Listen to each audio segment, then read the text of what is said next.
ಅದು ಅಲ್ಲಿ ಹುಟ್ಕೊಂಡದ್ದು ನಿರಂತರವಾಗಿ ಹರಿತಾ ಹರಿತಾ ಬಂದು ಸಮುದ್ರವನ್ನ ಸಾಗರವನ್ನು ಏನು ಸೇರ್ತದಲ್ಲ, ಹಂಗೆ ಇಂಗೇರಿ ಸಂಪ್ರದಾಯದ ಈ ಒಂದು ನದಿ, ಈ ಒಂದು ಹೊಳೆ ಇದು ಧಾರಾಕಾರವಾಗಿ ಹರಿಯುವಂಥದ್ದು. ಹಂಗೆ ಹರ್ಕೋತ ಹರ್ಕೋತ ಯಾರಾದ್ರೂ ಸಮೀಪ ಹೋಗ್ತಾರ, ಯಾರಾದ್ರೊಳಗ ಬೀಳ್ತಾರ, ಅವರು ತನ್ನಿಂದಾನ ಯಾವುದು ಉಚ್ಚ ಮಟ್ಟದ ಸಮಾಧಿ ಸ್ಥಿತಿ, ಪರಬ್ರಹ್ಮ ಸ್ಥಿತಿ, ಪರಮ ಸತ್ಯದ ಅರಿವು ತನ್ನಿಂದಾನ ತಂದು ಕೊಡ್ತಕ್ಕಪ್ಪ. ಇದರೊಳಗೆ ಶಾಮೀಲಾದ್ರೆ ಸಾಕು. ಇಂಚೇರಿ ಸಂಪ್ರದಾಯದೊಳಗೆ ಬಂದ ಮೇಲೆ ನಾಮ ತಗೊಂಡು ಬಿಟ್ರೆ ಸದ್ಗುರುನಾಥ ನೇಮ್ ಮಾಡಕ್ಕೆ ಹೆಚ್ಚೇ ತೀರ್ತಾನ. ಇದು ಇಂಚೇರಿ ಸಂಪ್ರದಾಯದ ಚಿತ್ತ. ಒಂದ ಮಾತಿನ ಹೇಳ್ಯಾರ ಅವ್ರು ಬಹುಸಾಗಿ ಮಾಡೋದು, ನಾಮ ತಗೋ ನೇಮ್ ಮಾಡು. ಯಾರು ಇಂಚೇರಿ ಸಂಪ್ರದಾಯದಾಗ ನಾಮ ತಗೋತಾರ, ನೇಮ್ ಮಾಡಕತ್ತಾರ, ನಿಶ್ಚಿತವಾಗಿ ಹೋಗಿ ಗುರಿ ಮುಟ್ತಾರ ಅಂತ. ನಾನು ಒಂದು ಕಲ್ಲು ಬಂಡೆ ಇದ್ದೆ. ಆದರೆ ಈ ಸಂಪ್ರದಾಯದೊಳಗೆ ಸದ್ಗುರು ಸಮರ್ಥ ಮಾಧವಾನಂದ ಪ್ರಭುಜಿಯವರಿಂದ ಯಾವ ರೀತಿ ನಾವು ದುಮಿಕಿದೆವೋ, ಅವ್ರು ಹೇಳಿದಂಗೆ ಕೇಳ್ಕೋತ ಬಂದೆವೋ, ಅಂದಿನಿಂದ ಇಂದಿನವರೆಗೆ ಈ ಕಲ್ಲು ಅದು ನದಿಯೊಳಗೆ ಹೆಂಗೆ ಕಲ್ಲು ಉರುಳಿ ಉರುಳಿ ಉರುಳಿ ಉರುಳಿ ಹೆಂಗೊಂದು ಸುಂದರವಾದಂಥ ರೂಪ ತಾಳ್ತದ, ಗುಂಡು ಕಲ್ಲು ಆಗ್ತದ, ಲಿಂಗ ಆಗ್ತದ, ಅಂತ ಒಂದು ಸ್ಥಿತಿ ನನಗೂ ಆಗೈತೆ ಅಂತ ನಾ ಹೇಳ್ತೇನೆ.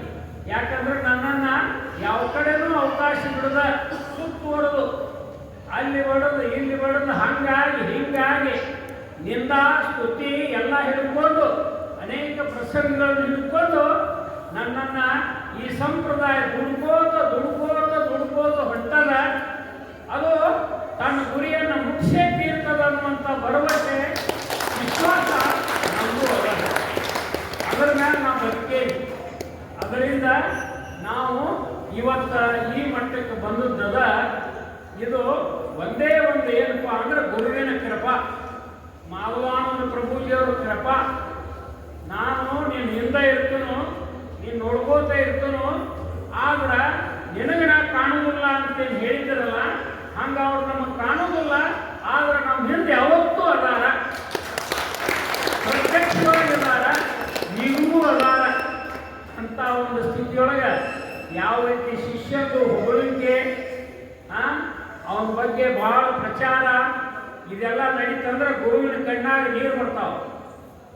ಹೊಗಳಬಾರದು, ಏತನ್ರಿ ಅತ್ಯಂತ ರೀತಿಯೊಳಗೆ ಮಾಡಬಾರದು ಅನ್ನುವಂಥ ರೀತಿಯೊಳಗೆ ಮಾಧವಾನಂದ ಪ್ರಭುಜಿಯವರು ತಮ್ಮ ಜೀವಿತ ಕಾಲದೊಳಗೆ ಎಂದೂ ಹಿಂಗೆ ಕೈ ಮಾಡಲಿಲ್ಲ, ಅವ್ರ ಆಶೀರ್ವಾದ ಮಾಡಲಿಲ್ಲ. ಏನ್ ಮಾಡಿದ್ರು ಅಂದ್ರೆ ಕೈ ಮುಗಿದು ಬಿಟ್ಟು ಎಂದೂ ಹೂವಿನ ಹಾರ ಹಾಕೋಲಿಲ್ಲ. ಅಂಥ ಒಂದು ಅತ್ಯಂತ ಪರಿಶುದ್ಧವಾದಂಥ ರೀತಿಯೊಳಗೆ ನಡೆದಂಥ ಮಾಧವಾನಂದ ಪ್ರಭುಜಿಯವರ ಕಾರ್ಯದೊಳಗೆ ನಮ್ಮನ್ನು ತೊಡಗಿಸಿಕೊಂಡು ಇವತ್ತು ತಾವೆಲ್ಲರೂ ಸಹಾಯ ಸಹಕಾರ ತನುಮನದಿಂದ ಸೇವಾ ಸಲ್ಲಿಸ್ತಾ ಬಂದರೆಂದು ತಿಳ್ಕೊಂಡು ನಮ್ಮ ಬದುಕು ಇವತ್ತ ತಮ್ಮೆಲ್ಲರ ಮುಂದೆ ಬಿಚ್ಚಿಟ್ಟದ್ದದ.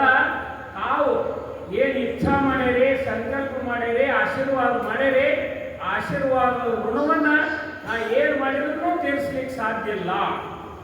ಅಂಗಾಲಾಗಿ ನಿಮ್ಮ ಅಂಗಾಲಾಗಿನ ಅಟ್ಟೆ ಆದರೂ ಕೂಡ ತೀರ್ಸಕ್ಕೆ ಸಾಧ್ಯ ಇಲ್ಲ ಅನ್ನೋದರ ಮಟ್ಟಿಗೆ ಇವತ್ತ ಸಂಪ್ರದಾಯ ನನ್ನನ್ನು ಬೆಳೆಸದ. ಆ ರೀತಿಯೊಳಗೆ ನನ್ನನ್ನು ಕೈ ಹಿಡಿದದ, ನನ್ನನ್ನು ಮುಂದುವರಿಸ್ತಾ ಇದೆ. ಆ ರೀತಿಯೊಳಗೆ ಮುಂದುವರಿಸುವ ಸಲುವಾಗಿ ತಾವೆಲ್ಲರೂ ಇವತ್ತು ಹುಟ್ಟಹಬ್ಬ ಆಚರಣೆ ಮಾಡಿರಿ. ತಮಗೆಲ್ಲ ಹುಟ್ಟಹಬ್ಬದ ಬಗ್ಗೆ ಸವಿಸ್ತಾರವಾದಂಥ ಮಾಹಿತಿಯನ್ನು ಕೊಟ್ಟಾರ.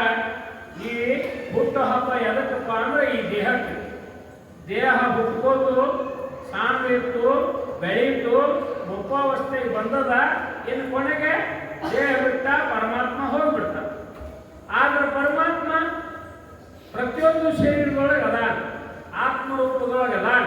ಅವನು ಸತ್ಯದಾನ, ನಿತ್ಯದಾನ, ಪರಿಪೂರ್ಣದಾನ, ಸದೋದಿತದಾನ, ಹಿಂದೂ ಇದ್ದ, ಈಗೂ ಅದಾನ, ಮುಂದೂ ಇರ್ತಾನ.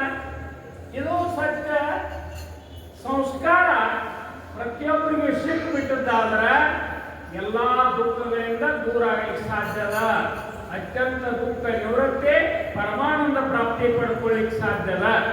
ಅಂಥ ಒಂದು ರೀತಿಯೊಳಗೆ ಇವತ್ತ ನಮ್ಮ ಜಮಖಂಡಿಯ ಪ್ರದೀಪ್ ಗುರುಜಿಯ ಏನೊಂದು ಆಸಕ್ತಿ, ಪ್ರೇಮ, ಅವನ ಇಚ್ಛಾ, ಅವನ ಸಂಕಲ್ಪ, ಅದು ಅವನನ್ನ ಈ ಸಂಪ್ರದಾಯದ ಓತಪ್ರೋತವಾಗಿ ಎಲ್ಲಾದ್ರೂ ಯಾವುದೇ ರೀತಿಯೊಳಗೆ ಯಾವುದೇ ಜಾತಿ, ಮತ, ಪಂಥ, ಧರ್ಮ ಅನ್ನೋದ ಯಾವ ಸ್ವಾಮಿಗಳು, ಆ ಸ್ವಾಮಿಗಳು, ಇವು ಸ್ವಾಮಿಗಳು ಅಂದ್ರೆ ಯಾವ್ದು ಎಲ್ಲಿ ಒಳ್ಳೆಯದದ, ಯಾವ್ದು ಎಲ್ಲಿ ನೀತ್ಯದ ಧರ್ಮದ ತತ್ವದ ಅಲ್ಲೇ ನಡಕಟ್ಟಿ ನಿಲ್ಲುವಂಥ ತಾಕತ್ತು ಇವತ್ತು ಪ್ರದೀಪ್ ಗುರುಜಿಗೆ ಸಿಕ್ಕದ.